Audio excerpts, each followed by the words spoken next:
አንዳንዶች ስለ ልጆች ሲናገሩ ትናንሽ አዋቂዎች ሊትል አደልትስ በማለት የሚገልጿቸው ሲሆን፣ ሌሎች ደግሞ ምንም የማያስተውሉ አላዋቂዎች እንደሆኑ አድርገው ነው።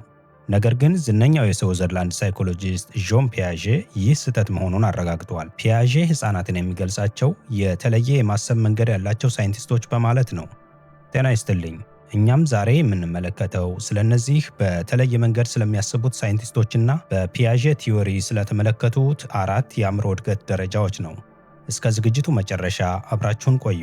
ዦን ፒያዤ በ1880ዎቹ ስዊዘርላንድ ውስጥ የተወለደ ሳይኮሎጂስት ሲሆን ገና በ11 ዓመት ዕድሜው ሳይንሳዊ ጥናቱን ማሳተም የቻለ ድንቅ ተማሪ ነበር። ፒያዤ የሕፃናትን የአእምሮ እድገት ወደ ማጥናት የተሳበው የአልፍሬድ ቢኔ እና የቴዎዶር ሲሞን ረዳት ሆኖ በሰራበት አጋጣሚ ነው። አልፍሬድ ቢኔ እና ቴዎዶር ሲሞን ብዙ ጊዜ አይኪው ቴስት ብለን የምንጠራውን የብልህነት መመዘኛ ያዘጋጁት ሳይንቲስቶች ናቸው።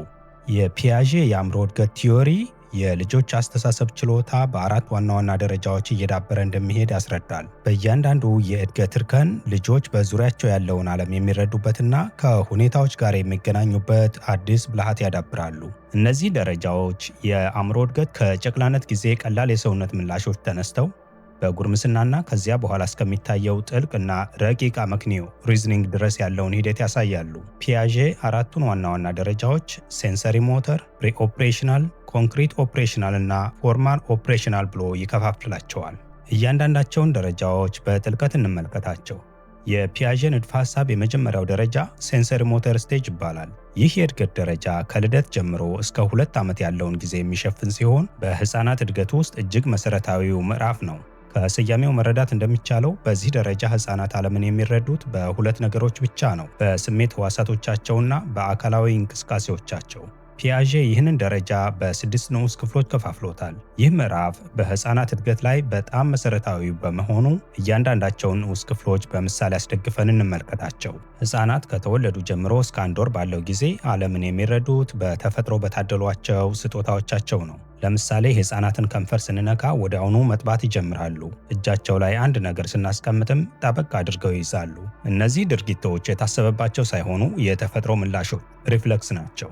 ዕድሜያቸው ከ1 እስከ 4 ወራት ሲደርስ ደግሞ ትኩረታቸው በገዛ አካላቸው ላይ ሲሆን በአጋጣሚ ደስ የሚል ስሜት የሰጣቸውን ነገር ደጋግመው ማድረግ ይጀምራሉ። ለምሳሌ በአጋጣሚ ጣታቸውን አፋቸው ውስጥ ሲከቱ ደስ የሚል ስሜት ስለሚያገኙ ያንን ድርጊት ሆን ብለው ይደጋግሙታል። ሕፃናት ከራሳቸው አካል ወጣ ብለው በዙሪያቸው ባሉ ነገሮች ላይ ትኩረት ማድረግ የሚጀምሩት ዕድሜያቸው ከ4 እስከ 8 ወራት ሲሆን ነው። በዚህ ጊዜ ነው ሕፃናት በዙሪያቸው ዓለም ላይ ለውጥ የሚያመጡ ድርጊቶችን ማድረግ የሚጀምሩት። በአልጋቸው ላይና ዙሪያ የተንጠለጠለ አንድን አሻንጉሊት በአጋጣሚ ሲነኩትና ድምፅ ሲያወጣ ያንን ድምፅ ለመስማት ሲሉ አሻንጉሊቱን ደጋግመው ይነካኩታል። ከ8 እስከ 12 ወራት በሆነ ዕድሜ ክልል የሚገኙ ሕፃናት በበኩላቸው የሚፈልጉትን አንድ ውጤት ለማግኘት ሲሉ 2 ድርጊቶችን ማቀናጀት ይጀምራሉ። እንደ ምሳሌ አንድ አሻንጉሊት በትራስ ተሸፍኖ ቢሆን ሕፃናቱ አሻንጉሊቱን ለማግኘት መጀመሪያ ትራሱን ያነሳሉ፣ ከዚያም አሻንጉሊቱን ይይዛሉ። በዚህ ወቅት የሚታየው ሌላው ትልቅ ለውጥ ሕፃናት በዙሪያቸው ያሉ ሌሎች ሰዎች የሚያደርጓቸውን ቀላል ድርጊቶች ማድረግ የሚጀምሩበት መሆኑ ነው። ዕድሜያቸው ከ12 እስከ 18 ወራት የሆነ ሕፃናት ደግሞ ነገሮችን በተለያየ መንገድ በመሞከር ምን ውጤት እንደሚያመጣ መመራመር ይጀምራሉ። ፒያዤ በዚህ ደረጃ ላይ ያሉ ሕፃናትን ትናንሾቹ ሳይንቲስቶች ይላቸዋል። ለምሳሌ አንድን አነስተኛ ኳስ መጀመሪያ ቁጭ ብለው ቀጥለው ቆመው ከዚያም የሆነ ነገር ላይ ወጥተው የወረውሩትና በእያንዳንዱ ሙከራ ያ ኳስ እንዴት እንደሚወድቅ ያጠናሉ።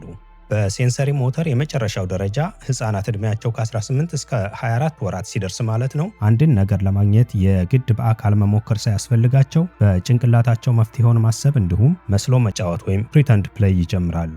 በዚህ ምዕራፍ ሕፃናት 2 ታላላቅ ለውጦችን ያሳያሉ። አንደኛው የነገሮችን ዘላቂነት ኦብጀክት ፐርማነንስ መረዳት ነው። ይህም ማለት አንድ ነገር ከዓይናቸው ስለተሰወረ ብቻ ጠፍቷል ማለት እንዳልሆነ ይገባቸዋል። በዚህ ንዑስ ምዕራፍ በሕፃናት ላይ የሚታየው ሁለተኛው ለውጥ ከዚህ በፊት ከሚያሳዩት ተፈጥሯዊ ምላሽ ወጥተው ተግባራትን አስበውና አቅደው ወደ ማድረግ መሸጋገር መቻላቸው ነው። እስካሁን የተመለከትነው የመጀመሪያውን ሴንሰሪ ሞተር ስቴጅ ነው። አሁን ደግሞ ፒያዤ በሁለተኛነት ያስቀመጠውንና ፕሪ ኦፕሬሽናል ስቴጅ ብሎ የገለጸውን የሕፃናት የአእምሮ እድገት ደረጃ እንመልከት። ይህን ቪዲዮ እስከዚህ ደቂቃ እየተከታተላችሁ ያላችሁትን የቻናላችን ቤተሰቦች ከልብ እናመሰግናችኋለን። አብራችሁን መሆናችሁን አንድ ቁጥር ኮሜንት መስጫው ላይ በመጻፍ ግለጹልን። ፕሪ ኦፕሬሽናል ስቴጅ ከ2 እስከ 7 ዓመት ያለውን ዕድሜ የሚሸፍን ሲሆን በሕፃናት አስተሳሰቡ ውስጥ ትልቅ የሽግግር ወቅት ነው። በዚህ ጊዜ ሕፃናት በቋንቋ ችሎታቸው ትልቅ ትልቅ እድገት የሚያሳዩ ሲሆን አስተሳሰባቸው ግን እንደ ጎልማሶች በአመክንዮ የተደገፈ አይደለም። በዚህ የእድገት ደረጃ የሚገኙ ህጻናት አንድን የቴሌቪዥን መቆጣጠሪያ ሪሞት ወይም ሙዝ እንደ ስልክ ወደ ጆሮአቸው አስጠግተው በመያዝ ማውራት ወይም በአቅራቢያቸው የሚያገኟቸውን ቁሳቁስ በመቀጣጠል ባቡር ወይም መኪና ነው ብለው ሲጫወቱ ይስተዋላል። ይህም ልጆች ተምሳሌታዊ አስተሳሰብ እያዳበሩ መሆናቸውን ያሳያል። ሌላው የዚህ ምዕራፍ መገለጫ ኢጎሴንትሪዝም ሲሆን ይህም ማለት ነገሮችን የሚመለከቱት በራሳቸው እይታ ብቻ ነው ማለት ነው። አባታቸው ከፍቶት ቢመለከቱ ልክ እንደነሱ የሚያስደስተው ስለሚመስላቸው የሚወዱትን መጫወቻ ሊሰጡት ይችላሉ። በአንድ ረዘም ያለ ጠባብ ብርጭቆ ውሃ ሞልታችሁና በሌላ አጭርና ሰፊ ብርጭቆ እኩል መጠን ያለው ውሃ ጨምራችሁ እያሳያችኋቸው ብዙ ውሃ የያዘው የትኛው እንደሆነ ብትጠይቋቸው ህፃናቱ ብዙ ውሃ የያዘው ረጅሙ ብርጭቆ ይመስላቸዋል። ይህም ትኩረታቸው በአንድ ነገር ላይ በብርጭቆ መሙላትና ለመሙላት ላይ ብቻ ስለሚሆን ነው። በዚህ የዕድሜ ክልል ያሉ ልጆችን በምክንያታዊነት ወይም በሎጂክ ስላላሰቡ መቆጣት ተገቢ አይደለም። ይልቁንም በጨዋታ በስዕል እና በተረቶች ውስጥ ሆነው ዓለምን እንዲረዱ ማገዝ ይበጃል። አሁን ፒያዤ ኮንክሪት ኦፕሬሽናል ስቴጅ ስለሚለውና በእሱ ምደባ 3ኛ ደረጃ ላይ የሚገኘው የእድገት ምዕራፍ ላይ ደርሰናል። ይህ ምዕራፍ ከ7 እስከ 11 ዓመት ያለውን ዕድሜ የሚሸፍን ሲሆን ህፃናት በምናብ ላይ የተመሰረተ አስተሳሰብን እየቀነሱ በአመክንዮ መመራትን ይጀምራሉ። ሆኖም የህፃናቱ ሎጂክ የሚሰራው በአካል በሚያዩዋቸው በሚዳሰሱና ተጨባጭ በሆኑ ነገሮች ላይ ብቻ እንጂ ረቂቅ በሆኑ ነገሮች ዙሪያ አመክንዮአዊ ለመሆን ይቸገራሉ። በቀደመው የእድገት ምዕራፍ የሚስተዋልባቸው ውስንነት ስለሚቃለል የአንድ ነገር ቅርጽ ቢቀየርም ምንም ነገር ካልተጨመረበት ወይም ካልተቀነሰበት መጠኑ እኩል እንደሆነ ይረዳሉ። ቀደም ብለን ባነሳነው ምሳሌ ረዥሙ ብርጭቆ ውስጥ ያለው ውሃና ሰፊው ብርጭቆ ውስጥ ያለው ውሃ እኩል መሆናቸውን በምክንያታዊነት ማስረዳት ይችላሉ። ይህም ለህፃናት ትልቅ ለውጥ ነው። ልጆች ዕድሜያቸው 12 ዓመት ገደማ ሲደርስ ነገሮችን የሚረዱበት መንገድና የሚጠይቋቸው ጥያቄዎችም ይቀየራሉ። አሁን ለምን ብቻ ሳይሆን እንዲህ ቢሆንስ ብለው መጠየቅና መመርመር ይጀምራሉ። ይህ ምዕራፍ ፒያዤ የመጨረሻው የአእምሮ እድገት ምዕራፍ ብሎ ያስቀመጠው ፎርማል ኦፕሬሽናል ስቴጅ ነው። በዚህ የዕድሜ ክልል የሚገኙ ታዳጊዎች በአካል የማይታዩ እንደ ፍቅር፣ እምነት፣ ፍትህ፣ ስነ ምግባር ያሉ ከባባድ ሀሳቦች ላይ መወያየት ይችላሉ። እንዲህ ቢሆንስ የሚል መላምታዊ አመክንዮ ያዳብራሉ። አንድን ችግር ለመፍታት እንደ ሳይንቲስት መላምቶችን ያወጣሉ። በጭንቅላታቸው ውስጥ የተለያዩ አማራጮችን አመዛዝነው ውሳኔ ላይ መድረስ ይጀምራሉ። በዚህ ምዕራፍ ታዳጊዎች ስለ ወደፊት ህይወታቸው፣ ስለሚመርጡት ሙያና ስለሚከተሉት የህይወት ፍልስፍና በጥልቀት ማሰብ ይጀምራሉ። የድርጊቶቻቸውን የረጅም ጊዜ አሉታዊም ሆነ አዎንታዊ ውጤትም መገመት ይችላሉ። ሌላው በዚህ ወቅት የሚታየው ትልቁ ለውጥ ታዳጊዎች ስለ አስተሳሰብ፣ ስለ ራሱ ማሰብ መጀመራቸው ነው። ሜታኮግኒሽን፣ የራሳቸውን ሀሳብ መመርመር፣ ለምን እንዳሰብኩ ብለው ራሳቸውን መጠየቅና የሌሎችን ሰዎች ውስብስብ ስሜቶች መረዳት ይጀምራሉ። በተለይ ይህ ደረጃ ለታዳጊዎች ፈታኝ ሊሆን ይችላል። ምክንያቱም ዓለም እንዴት መሆን እንዳለባት ማሰብ ስለሚጀምሩና ከሚያዩት ነባራዊ ሁኔታ ጋር ሲያነጻጽሩት እንደሚጠብቁት ሆኖ አያገኙትም። ይህም ለታዳጊዎች ክርክር አንዱ ምክንያት ነው። የዦን ፒያዤ 4 የአእምሮ እድገት ደረጃዎች እነዚህ ናቸው። ከሚዳሰስ ዓለም ተነስተን ወደ ረቂቅ አስተሳሰብ የምናደርገው ጉዞ። ታዲያ እያንዳንዱ ልጅ በእነዚህ ደረጃዎች የሚያልፍበት ፍጥነት እንደ ከባቢውና ልዩ ልዩ ምክንያቶች የወራት ልዩነት ሊኖረው ቢችልም ቅደም ተከተሉ ግን ለሁሉም ተመሳሳይ መሆኑን ማስገንዘብ እንፈልጋለን። የእናንተስ ልጆች አሁን በየትኛው ደረጃ ላይ ይገኛሉ? የትኛውን ደረጃ ማስተናገድስ ከበዳችሁ?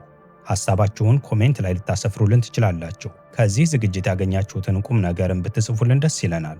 ከዚህ ዝግጅት ቁም ነገር እንዳገኛችሁ ተስፋ በማድረግ የዛሬውን እዚህ ላይ እንቋጨዋለን። በሳይኮሎጂ ሙያ ዙሪያ እናንተን ይጠቅማሉ የምንላቸውን ዝግጅቶች ማቅረባችንን እንቀጥላለን። ይህን ዓላማችንን ከወደዳችሁት ቻናሉን ሰብስክራይብ በማድረግ አዳዲስ ዝግጅቶችን ስንለቅ ማስታወሻ እንዲደርሳችሁ የደወል ምልክቱን አብሩት። ቪዲዮውንም ላይክ እና ሼር አድርጉት። አብራችሁን ስላላችሁ ከልብ እናመሰግናለን። በሌላ ዝግጅት እስከምንገናኝ ሰላም።